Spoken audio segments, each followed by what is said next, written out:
Three, two, one, go. Okay. Hello, my friend Nathan Gads. Hello, my friend Alan Souza. Well, guys, so today I invited, I think my best friend from the USA. I'm not sure. I have many. Oh, oh, Yes, that's good to know. That's good. and I invited him to participate in a small interview, and where I go asking him some questions about his experience living in Brazil, the experience in learning another language, and so on. Please introduce your guy. Okay. My name is Nathan Geddes. I live in a place called Rexburg. It's in the state of Idaho, here in the United States of America. I'm a college student going to Brigham Young University, Idaho. I am a senior studying business. And so about this time next year, I'll be graduating with a bachelor's degree. So I lived in Brazil for 2 years as a missionary for the Church of Jesus Christ of Latter-day Saints. That was from 2014 to 2016. And I lived in Curitiba, so in the surrounding area. I think I don't have more questions. I don't have any questions more. Oh, is that it? All right. That was easy. No, I'm kidding. Well, you have been living in Brazil, as have just told us. And what did you do here in Brazil? Explain In more, please. Brazil, yeah. Experience So living. I was a missionary. So every day I would go out and meet people and talk with them about Jesus Christ and about his teachings. And so every day I was out on the road, knocking on doors, clapping at gates, I guess technically, but just trying to meet people who wanted to learn more about Christ. And so I was talking constantly every day, trying to meet new people. And so it was a good experience. But I had to learn Portuguese before going to Brazil. I only had 6 weeks to learn, and I had no idea what I was doing. So it was a good adventure to try and learn. That's okay. Well, and I don't know. I am laughing because he's answering my questions before I ask. But no problem. Oh, that's It's that's a, good. Huh. yeah. So Interesting. I can relax and let him speak alone. Uh, but told us about um the culture in Brazil. What do you see that caught your attention? Oh, it's different from where I live. Yeah, the culture is very different. From what I understand, down in Brazil, uh, there's different areas with different cultures. And so I was farther south, and that culture was different from how it is up north. I actually have a brother who lived in Belo Horizonte. The culture's different there. And so I guess it depends, and that's how it'll differ. But one thing I noticed with most of it is the fact that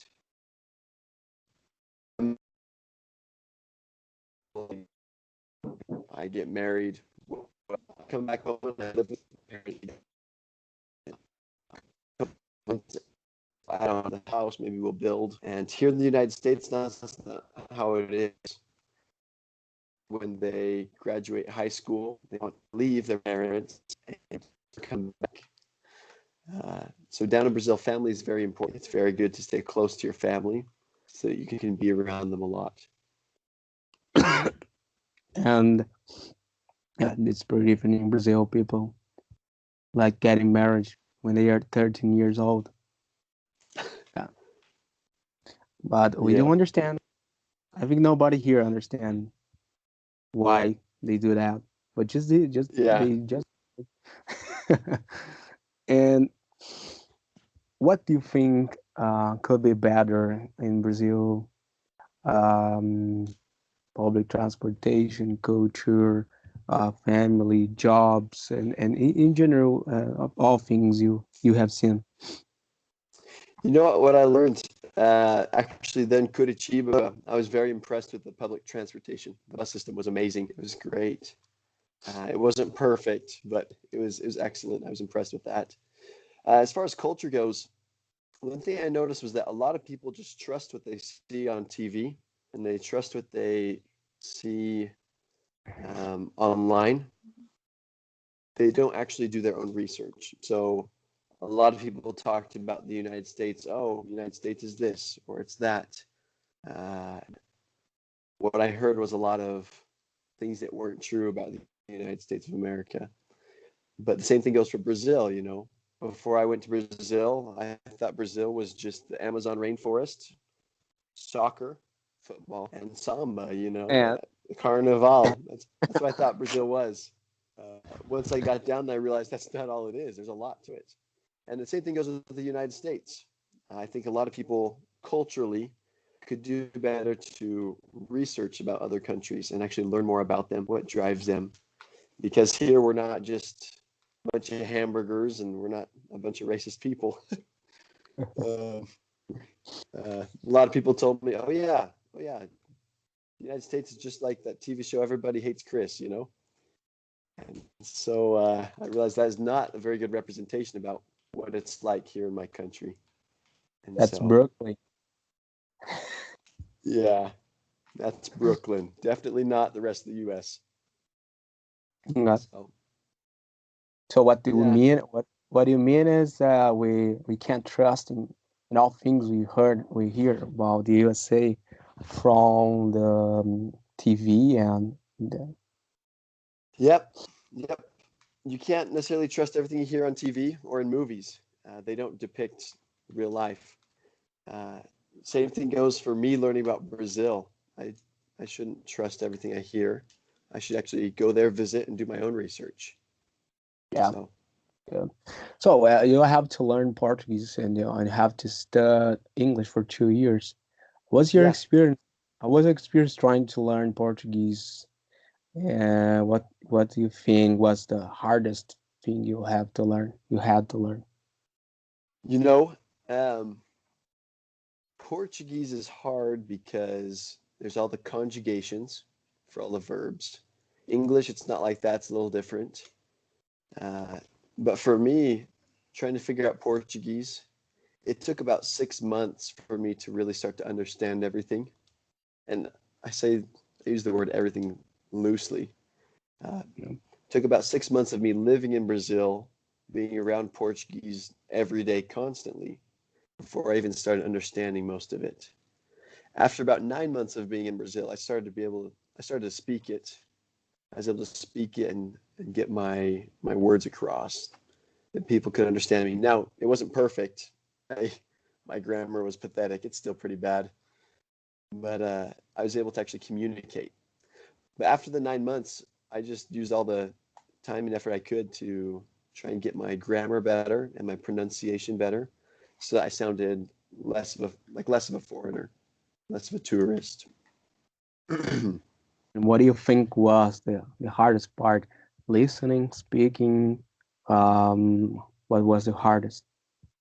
You know, one of the hardest things was the different accents down in Brazil. Um, there, there are some accents that are totally different.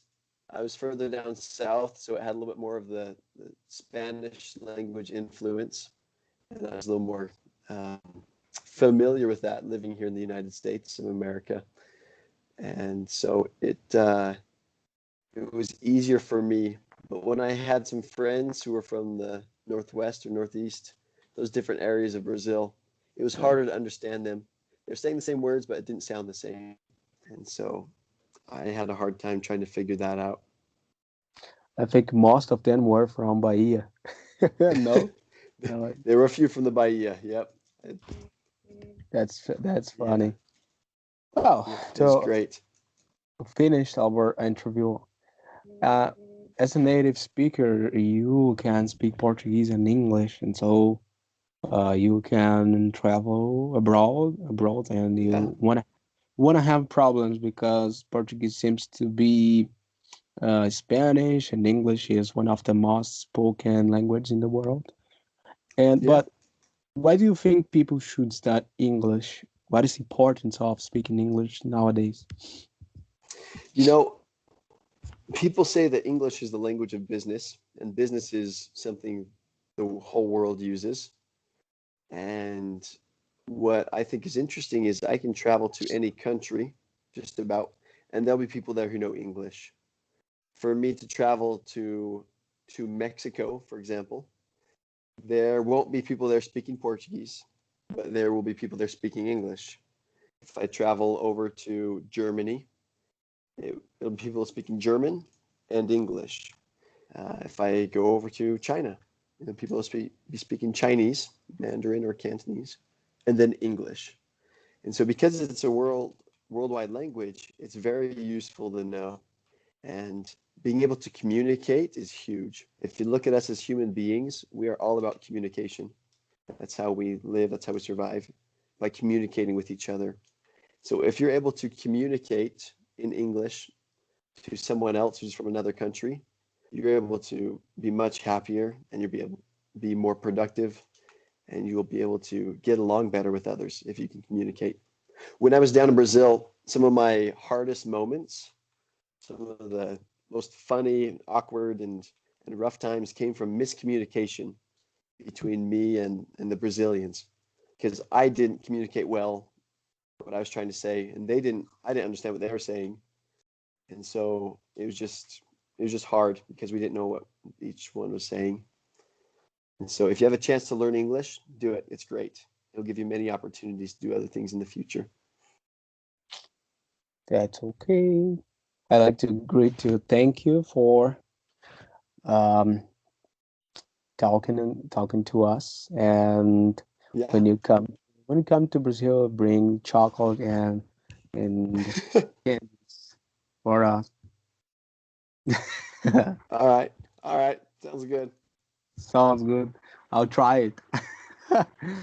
Okay. Thank you very much and see you Thank you, later. Alan. We'll see you later. Bye. Bye.